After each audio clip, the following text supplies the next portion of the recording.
What a beautiful morning. Not necessarily because of the weather, but because it's deserted. Almost. In addition, a remarkable range of architecture awaits me here, coincidentally and fortunately united in the same place. A place full of motifs, just waiting to be photographed, if you have the right lens with you.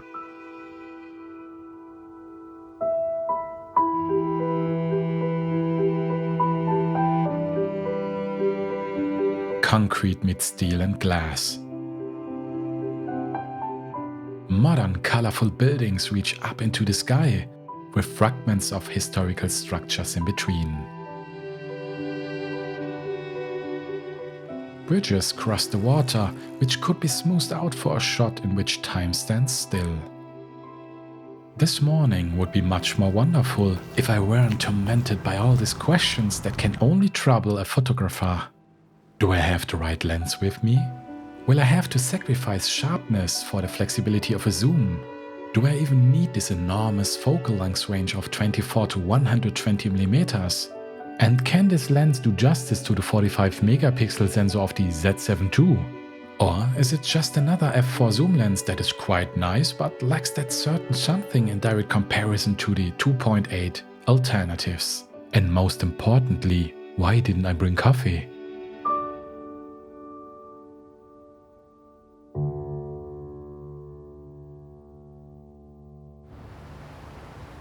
Hey everybody, we are in Düsseldorf's Media Harbour and I'm trying out the Nikon Z7 II and the brand new Nikkor 24 to 120mm f4, which is supposed to have exceptional image performance and extraordinary sharpness for kit zoom.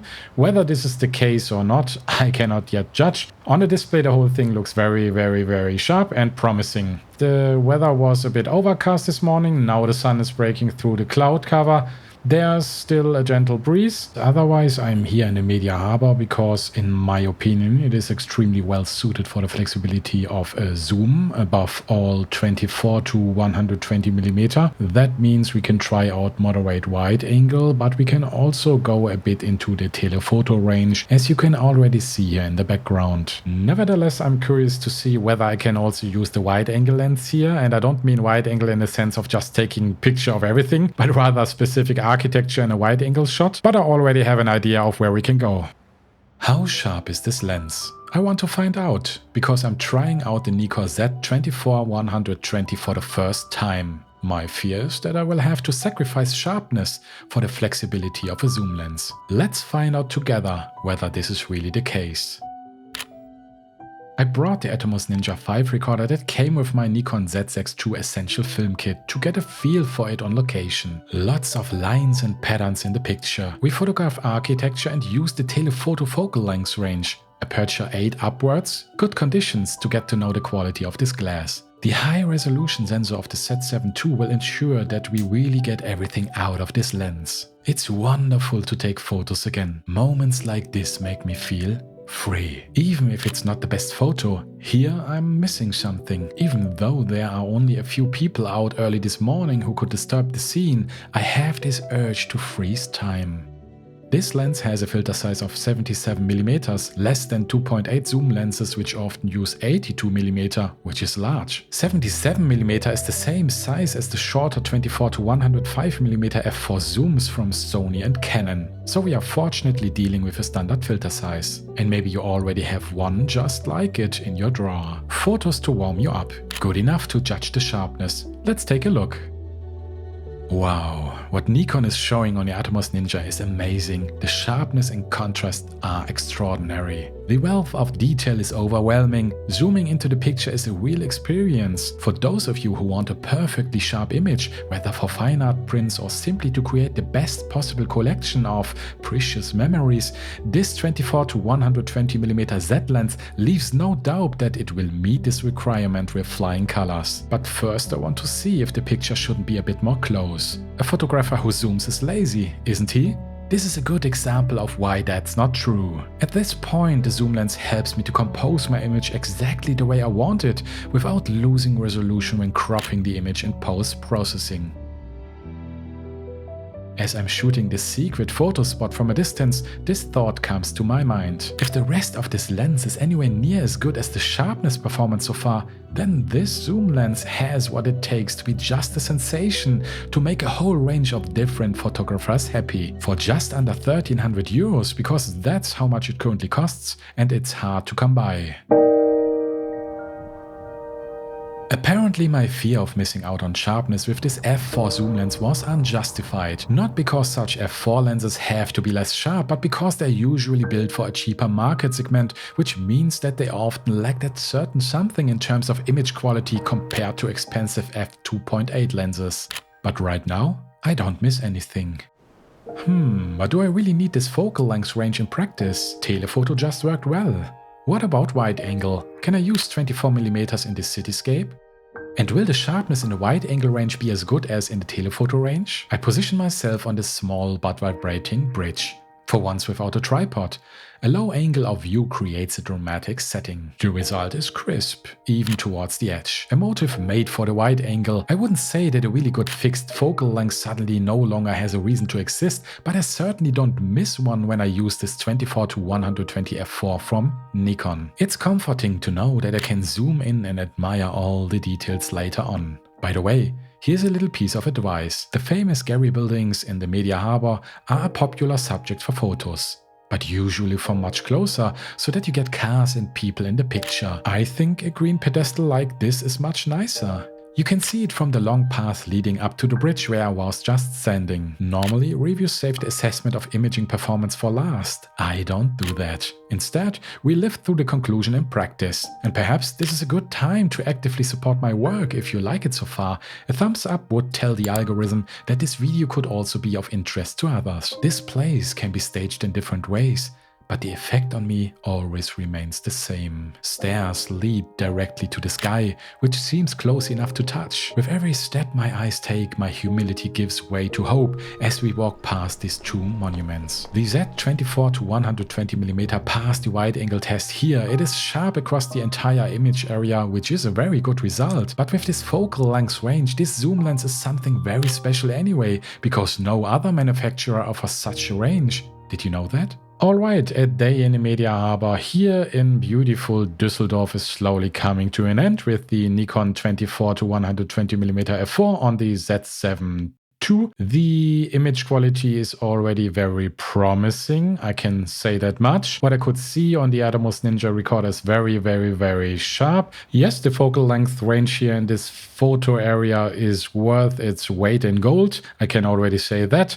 I was able to use the entire focal length range of 24-120mm wonderfully. I really liked being able to define the composition exactly, which is only possible with a zoom, because it's difficult to go back and forth in an area like this. As you can hardly see here, I would end up down there.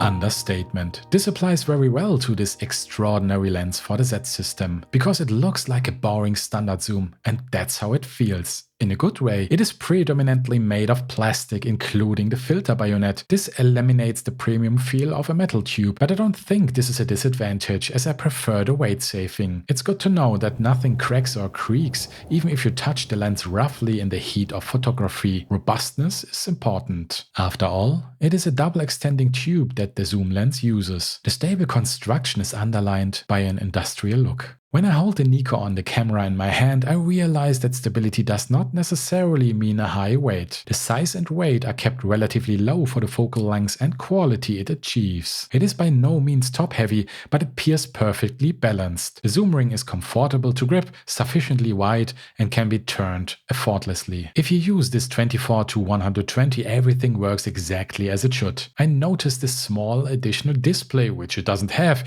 even though this lens belongs to the S series.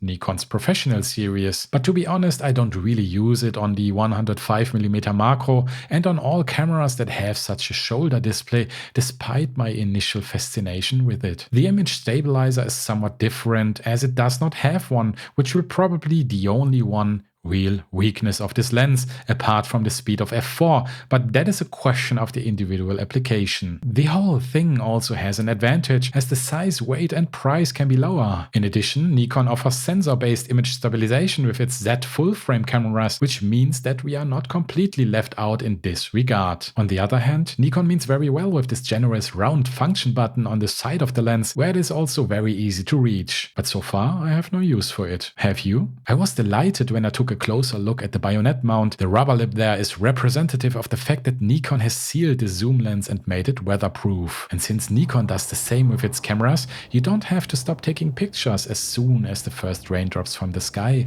find their way onto your precious device. All in all, you would never guess how much power you have in your hands here if it weren't for the S on the side of the lens, which shimmers in the light from time to time and is intended to express roughly what GM means for Sony and L for Canon.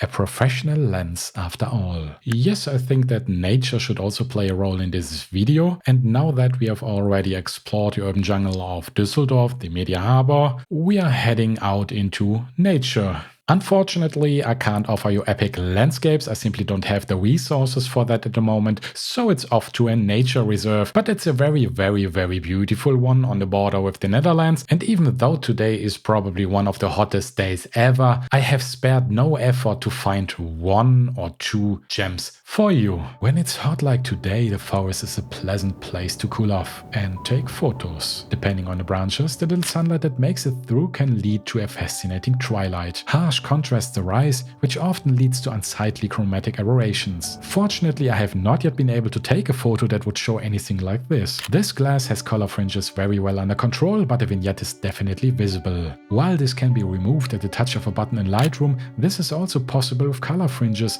but this means a loss of quality in the image. It is therefore much better to not allow such flaws in the photo in the first place. This is exactly what the Nikkor Z 24-120mm f4 does extremely well. What you don't need a review for is to know that bokeh is not a special ability of this lens. This is evidenced by its speed of f4, which does not allow you to expect a magical subject separation. However, it can render the blurring gradient that it shows smoothly and attractively. Of course, this depends on the selected focal length and the background in the image. Busy backgrounds with lots of branches and foliage appears busy, but not unattractive. Without busy backgrounds, an appealing bokeh is also achieved, and a shorter minimum focusing distance of just 35 centimeters helps. It's not a macro lens, but it's enough to take successful close-ups without having to change the lens. When it comes to the autofocus, I can tell it is fast and accurate. Obviously, the two autofocus motors that Nikon has used here help a lot. Admittedly, sports and wildlife photography is not part of my photography, so my subjects don't really challenge the autofocus.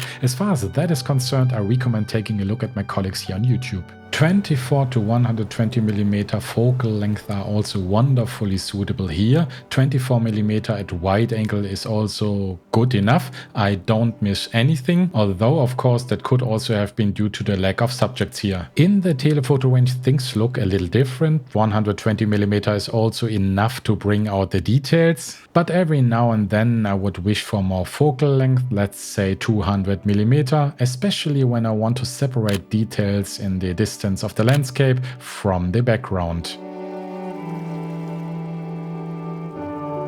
What could be better than searching for photogems in the shelter of the forest? With the confidence of an ambitious photographer who has the flexibility of a zoom lens, I approach these rushing waters with the necessary elegance. I'm actually more interested in things like dynamic range, contrasts and colors. Sometimes, very bright light breaks through the dark forest. This creates high contrast situations and, depending on the optical quality, the imaging performance of a lens is definitely challenged.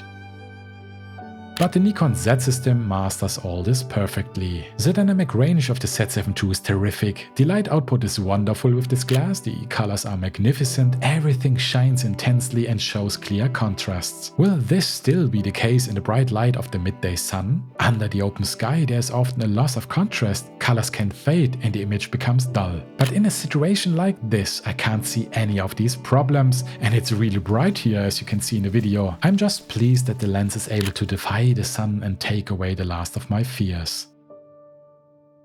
Let me summarize my thoughts. Until now I have known that f4 zoom lenses can be good, but they are never as sharp and brilliant as their 2.8 equivalents. So what's happening here with the Nikkor is a kind of paradigm shift, at least for me. Not only is it at least as sharp as a 2.8 premium zoom lens available for more than 2,000 euro, but it comes with a unique focal length range. Not 24 to 70, not 24 to 105, but 24 to 120 millimeters. That is a truly unique selling point at a good 40% less cost. If I put this unique selling point together with the exceptional imaging performance against the background of the competition, then I consider the actual price of around 1,300 euros to be almost a bargain, because I don't need an expensive premium zoom and save myself several fixed focal lengths. Who is this lens for? It's the ideal solution for architecture and landscape photographers who use a tripod anyway and will most likely use an aperture larger than f4. You just have to ask yourself whether you belong to this type of photographer, and if so, then you can consider yourself lucky,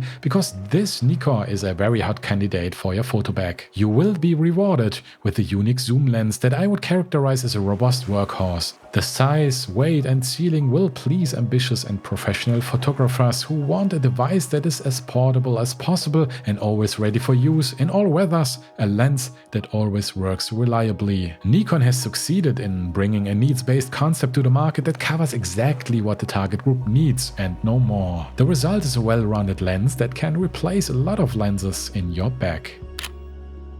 Well, in the telephoto range a second one can be added at 200mm upwards, but that's a topic for another video. City, nature, traveling, the Nikon masters all of these perfectly. I can always cover close-ups and portraits if the situation arises, and that's all I need. I have to say, I'm a little surprised myself that this seemingly boring kid-alike zoom has turned out to be the ideal always with you solution. Because on a Nikon Z6 and Z7 first or second generation, the combination still fits into smaller photo bags. If you can relate to my thoughts, then I would highly recommend the Nikkor Z 24-120 f4S. Consider whether the lens speed and focal length range suit your portfolio and whether you can do without optical image stabilization. Besides, just try the lens out and decide for yourself. If you would like to know how Nikon's high-resolution full-frame camera, the Nikon Z7 II, compares, let me know, I will take care of a review. This is Through the Poetic Lens, and I hope to see you in the next video.